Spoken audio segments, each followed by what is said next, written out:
ربیع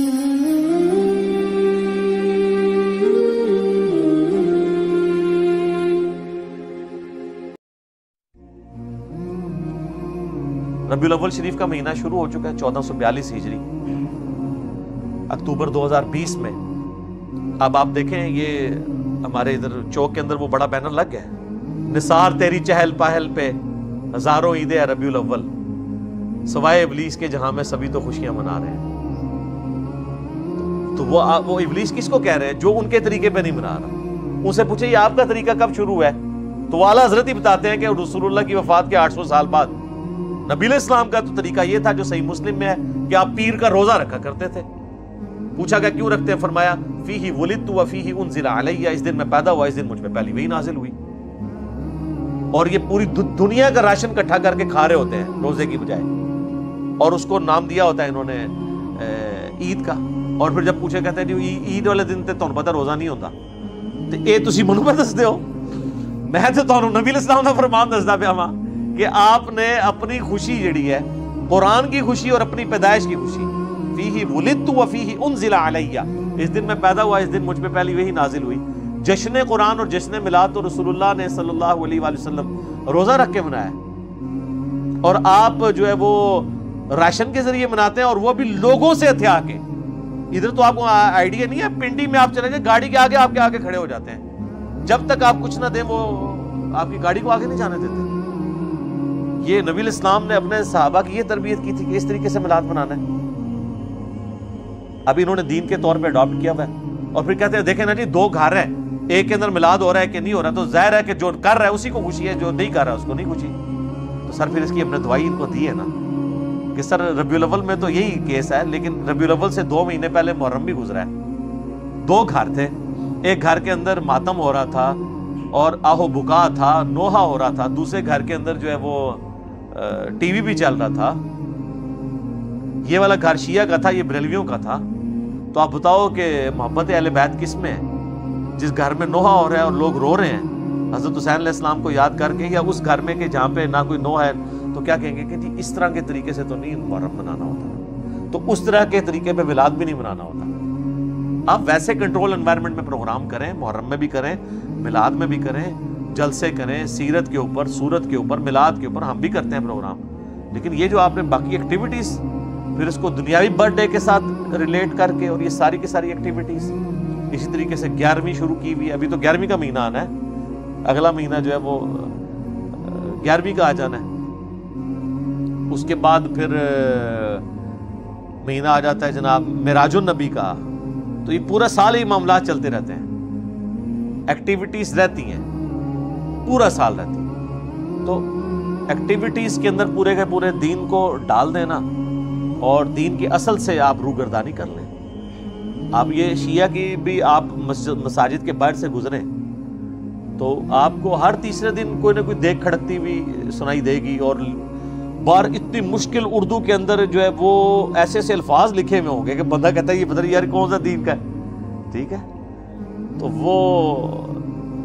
وہ لکھا ہوتا ہے وہ بے شیر کا ماتم ہے جی، نہیں بے شیر وہ یعنی وہ چھوٹا بچہ جو ہے نا، ام بے شیر کا ماتم، یعنی وہ ایسا بچہ جو پیدا ہونے سے پہلے، دودھ پینے سے پہلے مر گیا، اس کی ماں کا ماتم، یعنی سیدہ فاطمہ کی طرف وہ منسوب کرتے ہیں۔ اتنے مشکل الفاظ لکھے ہوئے ہوتے ہیں اور وہ ختم ہی نہیں ہوتے، پورا سال اس طرح کے معاملات چلتے رہتے ہیں۔ لیکن آپ کہیں کہ نماز پڑھ لیں یا باقی دین کو پریکٹس کر لیں، تو نہیں سر، وہ تو بہت مشکل کام ہے، وہ تو آپ چھوڑ دیں۔ تو دین کا بالکل جنازہ نکال کے رکھ دیا ان ایکٹیویٹیز نے۔ ان ایکٹیویٹیز کا دین کے ساتھ کوئی تعلق نہیں ہے، ہم تو صرف آپ کو سمجھا رہے ہیں کہ مرنے سے پہلے اے مسلمان کر لے اس پہ غور، کتابوں کا خدا اور ہے، بابوں کا خدا اور ہے۔ میرے خیال اب آپ کو یقین آ گیا ہوگا کہ واقعی بابوں کا خدا کوئی اور ہی ہے، اگرچہ وہ اسی خدا کو مانتے ہیں لیکن ان کوالٹیز کے ساتھ۔ کہنے کو تو دین سب کا اسلام ہے، لیکن کتابوں کا جہاں اور ہے، بابوں کا جہاں اور۔ یہ کتابوں کا جو جہاں ہے نا جی، یہ وہ ہے جو آسمان سے دین نازل ہوا ہے، اور بابوں کا جو جہاں ہے وہ ادھر سے ہی خود ہی انہوں نے اپنا جہاں بنایا ہوا ہے، اس لیے وہ وکرا جہاں ہے۔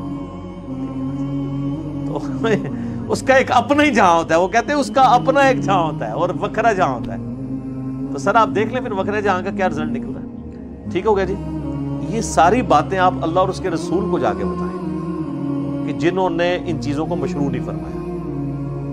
ورنہ تو ہم کہیں گے کہ بخاری اور مسلم میں حدیث ہے کہ اذان کی آواز سن کے شیطان جو ہے بھاگ جاتا ہے.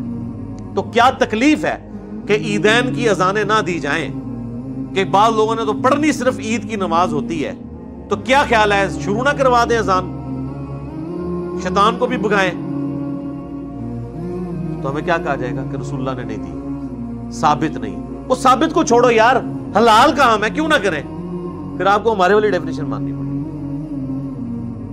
جنازے کی اذان کیوں نہ دیں. اچھا اس میں انہوں نے ایک ایکسکیوز نکالا, جنازے کی اذان جو ہے نا جی, وہ جب بچہ پیدا ہوتا ہے نا, جو اذان دی جاتی ہے نا, وہ اس وقت ہو جاتی ہے. کوئی گل بنا لی نے, کہانی بنائی ہوئی ہے. ٹھیک ہے, تو جتنی مرضی کہانیاں بنائیں, کہانیاں بناتے جائیں. اس طرح کی ایکٹیویٹیز کو نبی علیہ السلام نے ایک جملے سے ہی ختم کر دیا ہے. صحیح مسلم میں حدیث ہے 2005, امام باقر علیہ السلام جو امام زین العابدین کے بیٹے ہیں اور مولا حسین کے پوتے ہیں, انہوں نے روایت کی ہے جابر بن عبداللہ سے, اور امام باقر سے ان کا بیٹا امام جعفر روایت کرتے ہیں. 2005 نمبر حدیث کے نبی علیہ السلام جب کبھی بھی خطبہ دیتے تو فرماتے اما بعد فإن خیر الحدیث کتاب اللہ وخیر الہدی ہدی محمد صلی اللہ علیہ وآلہ وسلم وشر الامور محدثاتها وكل محدثۃ بدعہ وكل بدعۃ ضلالہ وكل ضلالۃ فی النار. آگاہ ہو جاؤ, سب سے بہترین کلام اللہ کی کتاب ہے, سب سے ہدایت یافتہ راستہ محمد صلی اللہ علیہ وآلہ وسلم کا ہے. بدترین کام وہ ہیں دین میں جو خود سے داخل کیے جائیں. اس طرح کے تمام کام بدعتیں ہیں, تمام بدعتیں گمراہیاں ہیں, اور تمام گمراہیاں جہنم میں لے جانے والی ہیں. اللہم اجرنا من النار, آمین. تو جب آپ نے فرما دیا کہ ہدایت یافتہ راستہ میرا ہے, کل کو کوئی شخص جو ہے مغرب کے 3 کے بجائے 4 فرض پڑھے اور کہ جی میں نے زیادہ ہی پڑھے, اس میں کون سا غلط کام کیا؟ نہیں. نبی علیہ السلام کے بتائے ہوئے میں آپ نے خود سے چیزیں نہیں ایڈ کرنی. بخاری اور مسلم دونوں میں حدیث ہے من احدث فی امرنا ھذا, جس نے ہمارے تعلیم کی ہوئی دین میں کوئی چیز داخل کی فہو رد, تو مردود ہے. ہاں دین اصل اپنی جگہ پہ موجود رہے, آپ اس کو فیسیلیٹیٹ کریں تو آپ کو ثواب ملے گا. وہ صحیح مسلم میں حدیث ہے جس نے دین میں اسلام میں اچھا طریقہ جاری کیا, جتنے لوگ عمل کریں گے اس کا ثواب اسے ملے گا, اور جس نے عمل کیا اس کے ثواب میں بھی کمی نہیں ہوگی, اور جس نے جاری کیا تھا اس کو سب کا کمبائنڈ ثواب ملے گا, اور جس نے برا طریقہ جاری کیا تمام کا وبال اس پہ ہوگا, اور وہ جو خود کر رہے ہوں گے ان کے وبال میں بھی کمی نہیں ہوگی. اس میں الفاظ ہے سنتن حسنتن, یا حالت رفع میں پڑھیں سنتن حسنتن اور سنتن سیئتن, اچھا طریقہ اور برا طریقہ, اچھی بدعت اور بری بدعت نہیں. اور یہ حدیث بھی آدھی بیان کرتے ہیں. یہ پوری حدیث تو یہ ہے, نبی علیہ السلام کے پاس کچھ نیو مسلم آئے, وہ بڑے غریب تھے, آپ کے چہرے مبارک پہ آثار آ گئے پریشانی کے, اور آپ نے نماز پڑھنے کے بعد مسجد میں خطبہ دیا اور لوگوں کو ترغیب دلائی کہ اللہ کی راہ میں خرچ کرو. تو ایک صحابی گھر گئے, وہ اپنے گھر کا کافی سارا سامان لپیٹ کے ایک بہت بڑے تھیلے میں ڈال کے, جو صحابہ کہتے ہیں بڑی مشکل سے وہ گھسیٹتا ہوا مسجد میں آ کے سین میں رکھا. اس کو دیکھا دیکھی لوگ باقی بھی لے آئے, اور حضور علیہ السلام کا چہرہ مبارک خوشی سے دمک اٹھا جیسا کہ سونا چمک رہا ہوتا ہے. اور پھر آپ فرمایا جس نے اسلام میں اچھا طریقہ جاری کیا. جیسے میں کہتا ہوں امام بخاری امام مسلم نے ایک اچھا طریقہ جاری کیا ہے حدیث کی کتابیں لکھ کے. حدیث کے, قرآن کی آیات کے سافٹ ویئر یہ اچھا طریقہ ہے, الیکٹرانک کاؤنٹر ایک اچھا طریقہ ہے, ہوائی جہاز پہ حج کرنا یہ اچھا طریقہ ہے, مسجد میں قالین بچھانا, ایئر کنڈیشن لگانا یہ اچھا طریقہ ہے. کوئی یہ تو نہیں کہتا کہ سامنے اس ایئر کنڈیشن کے اور اوپر اس قالین کے اور نیچے اس پنکھے کے منہ طرف خانہ کعبہ شریف, اگر کوئی زبان سے بھی نیت کرتا ہے تو یہ دین کو سپورٹیو طریقے ہیں. اس طریقے سے دین کو سپورٹیو طریقہ یہ ہو سکتا ہے کہ آپ قبرستان اگر دور ہے تو کسی بڑی گاڑی میں رکھ کے میت کو لے جائیں, اچھا طریقہ ہے. وہاں پہ اچھا ویل مینجڈ قبرستان ہو, یہ اچھا طریقہ ہے. لیکن وہاں آپ نے جو کچھ پڑھنا ہے وہ وہی پڑھنا ہے جو نبی علیہ السلام نے تعلیم فرمایا. اس طریقے سے قبر کھودنے کے لیے لیٹسٹ انسٹرومنٹ کو یوز کرنا وہ ٹھیک ہے, لیکن قبر ہی کھودنی ہے آپ نے, مردے کو آگ نہیں لگانی, وہ سنت نہیں آپ نے بدلنی. تو اچھا طریقہ اور چیز ہے, اچھی بدعت اور چیز ہے. باقی یہ جو سہارا لیتے ہیں نا صحیح بخاری سے کہ حضرت عمر نے تراویح کی جماعت کے لیے کہا تھا نعم البدعۃ ھذہ، یہ کتنی اچھی بدعت ہے. ہم ایک معصومانہ سوال کرتے ہیں کہ حضرت عمر نے جو تراویح کی جماعت شروع کروائی ہے، کیا اس کی اصل دین میں موجود نہیں تھی؟ بخاری مسلم میں الفاظ ہے کہ 3 دن آپ نے خود پڑھی، چوتھے دن آپ نے منع فرمایا کہ مجھے خدشہ ہے تم پہ فرض نہ ہو جائے.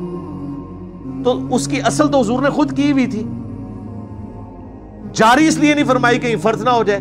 حضرت عمر نے اپنے دور میں یہ چیز سوچی کہ بھائی حضور کو پسند تھی، لیکن وجہ یہ تھی کہ کہیں امت میں فرض نہ ہو جائے، اب تو وہی نازل نہیں ہونی. تو انہوں نے اس کو ابلیگیٹری نہیں کیا، بلکہ وہ مسجد میں آئے تو دیکھا لوگ ٹولیوں میں جماعت کرا رہے ہیں، تو ایک امام کے پیچھے ان کو جمع کیا اور کہا نعم البدعۃ ھذہ. یہاں پہ بدعت وہ لغت کے معنوں میں ہے، اصطلاحی بدعت نہیں ہے. اور دیکھ لیں انہوں نے ایک مردہ سنت کو اس طریقے سے زندہ کیا، لیکن چونکہ حضور نے اس کو جاری نہیں کیا تھا، امت نے اس کو ایکسیپٹ نہیں کیا. آج کسی کی جرت نہیں ہے وہ کہہ دے کہ تراویح جو ہے اس کی جماعت فرض ہے. الٹا صحیح بخاری میں موجود ہے کہ حضرت عمر نے خود نہیں پڑھی، آپ نے ادھر ورڈکٹ دی کہ سب سے بہتر مرد کی نماز وہ ہے جو رات کے آخری پہر میں گھر میں اٹھ کے پڑھتا ہے. تو آپ اس جماعت سے بہتر تو گھر والی تراویح کو قرار دے رہے تھے قیام اللیل کو. حضرت عمر نے تو اس میں الفاظ نہیں کہ آپ نے خود پڑھی ہو، بلکہ وہ گھر سے وزٹ کیا واپس چلے گئے. تو دیکھ لیں خلفائے راشدین بھی اگر کسی مردہ سنت کو زندہ کرتے ہیں نا، دین کا حصہ نہیں اسے بنوا سکتے. دین وہ ہے جو آسمانوں سے نازل ہوا ہے، دین اس زمین کی چیز ہی نہیں سر. زمین پہ سپورٹ اس کو ضرور دی جا سکتی ہے، دین بنایا نہیں جا سکتا. حتیٰ کہ وقت کا پیغمبر بھی دین کا موجد نہیں ہوتا، اس کو وحی کے ذریعے بتایا جاتا ہے، یا اگر کہیں پہ وہ اجتہاد کرتا ہے تو وحی کے ذریعے اسے انڈورس کر دیا جاتا ہے. بعد میں تو کوئی شخص جناب یہ دعویٰ ہی نہیں کر سکتا کہ اب میں جو کچھ جاری کر رہا ہوں تو وہ دین کا حصہ بن جائے گا. بہرحال یہ بدعت ایک ڈیفیکلٹ ٹاپک ہے، اس میں اہل حدیث بھی بہت ایکسٹریم پہ چلے گئے ہیں اور اس کی وجہ سے ان کو پھر بھگتنا پڑ رہا ہے. تو میں نے 5 گھنٹے کی گفتگو بدعت کے اوپر ریکارڈ کرائی ہے، اگر کسی کو شوق ہے تو. آج میرا ٹاپک نہیں ہے. مسئلہ نمبر 75A اور 75B دونوں ملا کے 5 گھنٹے کی ڈسکشن ہے بدعت کے اوپر. ایک باریکی نٹی گریٹیز تک میں نے اس کے اندر ڈسکس کی ہے. ظاہر ہے کہ اب ہر نشست اس چیز کی متحمل نہیں ہوتی کہ ہم ڈیٹیل کے ساتھ چیزوں کو اس طرح ایڈریس کریں، لیکن چونکہ چیزیں گندی ہوئی ہوتی ہیں بعض اوقات ایک ٹاپک کے ساتھ دوسرا ٹاپک، اس لیے تھوڑا بہت مجھے اشارہ دینا ضروری ہو جاتا ہے. بہرحال آج کی پوری گفتگو کا لب لباب یہ ہے کہ جو شخص مر جائے، مرنے کے بعد آپ نے اس کے لیے نماز جنازہ پڑھنی ہے، یہ اس کے لیے نفع ہے اصالہ ثواب کی فارم میں. اس کے بعد اس کی قبر پہ جا کے دعا کرنی ہے. اس کے بعد جب کبھی بھی قبرستان جانا ہے آپ نے دعا کرنی ہے. اس کے علاوہ آپ گھر بیٹھے ہوئے بھی نماز پڑھتے ہوئے بھی تشہد میں اس کے لیے دعا کرنی ہے آپ نے. یہ دعا ہے. اور یا پھر دوسرا نفع ہے کہ آپ اس کو صدقہ اور خیرات کر کے اللہ کی راہ میں خرچ کر کے اس تک نفع پہنچا سکتے ہیں. یہ 2 ذریعے ہیں جو آپ کی طرف سے اس تک پہنچ سکتے ہیں. باقی یہ قرآن پڑھ کے بخشنا اور اس طریقے سے پہنچانا، اس کی کوئی اصل موجود نہیں ہے.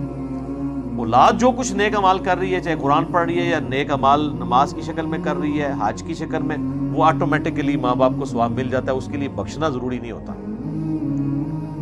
تو اس حوالے سے میں سمجھتا ہوں کہ اہل حدیث مکتب فکر کا جو موقف ہے اصالہ ثواب کے حوالے سے بہت مضبوط ہے کہ یہ ساری کی ساری ایکٹیویٹیز دین میں جو خود سے داخل کی گئی ہیں اسے کنڈیم کیا جائے.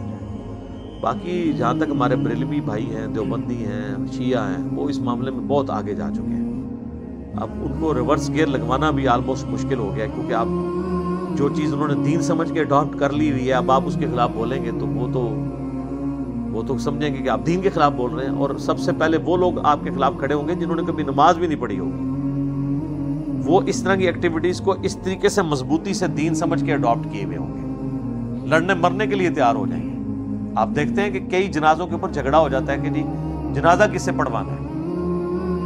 ایون اگر وہ اس کے اوریجنل جو ولی ہیں اپنے بیٹے، اگر وہ کتاب و سنت کے منہج پہ آئے میں اور وہ جنازہ پڑھا کے تو اجتماعی دعا نہیں کراتے، تو ساتھ کے رشتہ دار جو ہے نا 3-4 بندے لے کے سائڈ پہ ہو کے دعا مانگنا شروع کر دیتے ہیں. کون سی آپ دین کی خدمت کر رہے ہیں؟ انتشار پیدا کرنا چاہتے ہیں. ایک آپ نے چیز دین کے اندر خود سے داخل کی ہے، آپ کو کوئی سمجھاتا ہے تو آپ کہتے ہیں جناب یہ دعا کے منکر ہو گئے. اور ان کو پھر پھکی اسی طریقے سے دیا کریں. ہم جب درود شریف کی بات کرتے ہیں یار اذان کے بعد درود شریف پڑھو, صحیح مسلم کی حدیث ہے, جو اذان کا جواب دے درود شریف پڑھے اور الوسیلہ والی دعا مانگے میری شفاعت اس کے لیے حلال ہو جائے گی. تو آپ ضرور پڑھیں اذان کے بعد, اور سپیکر میں پڑھنا ضروری نہیں ہے, اور جب بجلی گئی ہوتی ہے تو پھر پڑھتا بھی کوئی نہیں, کیونکہ کسی کو سنانے کے لیے پڑھ رہے ہوتے ہیں. تو ہم یہ کہتے ہیں کہ وہ کہتے ہیں جی پہلے پڑھ لیا بعد میں پڑھ لیا, کیا فرق ہے؟ کوئی درود شریف کا کوئی ٹائم تو نہیں ہے نا جی. تو سر ٹائم نہیں ہے تو ٹھیک ہے, آپ ٹوائلٹ میں جاتے وقت بھی پڑھا کریں, دعائیں چھوڑ دیں آپ. پھر جو چیز جس وقت بتائی گئی ہے اسی وقت آپ نے پڑھنی ہے نا. بخاری اور مسلم دونوں میں حدیث ہے, ایک صحابی کو نبی علیہ السلام نے دعا سکھائی وضو کے بعد, اس میں الفاظ تھے بِنَبِيِّكَ الَّذِي أَرْسَلْتَ, میں ایمان لایا اس پر جو تیرے نبی کے ساتھ نازل ہوا. اس نے جب دعا ریپیٹ کی نا تو پڑھ دیا بِرَسُولِكَ الَّذِي أَرْسَلْتَ, میں ایمان لایا اس پر جو تیرے رسول کے ساتھ نازل ہوا. بہتر الفاظ ہیں.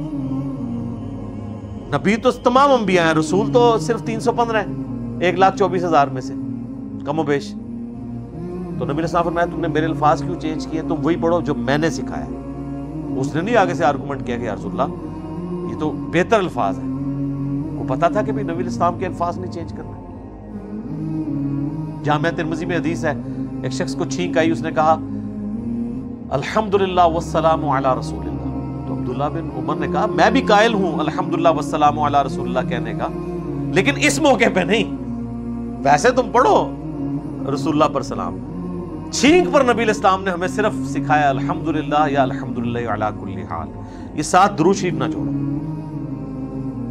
آج کے دور میں عبداللہ بن عمر ہوتے تو یہ 295C لگواتے اور کہتے کہ جی آپ نے تو درود کے منکر ہیں, آپ کے دل میں بغض ہے درود کا, بغض ہے درود کا. کیونکہ ان کو جب تک آپ انہی کی مثالیں نہیں دیں گے نا ان کو باتیں سمجھ نہیں آئیں گی کہ جو اصول اور مبادی انہوں نے خود کھڑے کیے ہوئے نا وہی ان کے خلاف جاتے ہیں. اللہ تعالیٰ سے دعا ہے جو حق بات میں نے کہی اللہ تعالیٰ ہمارے دلوں میں راسخ فرمائے. اگر جذبات میں میرے منہ سے غلط بات نکل گئی اللہ تعالیٰ ہمارے دلوں سے معاف کر دے اور ہمیں معاف بھی فرما دے.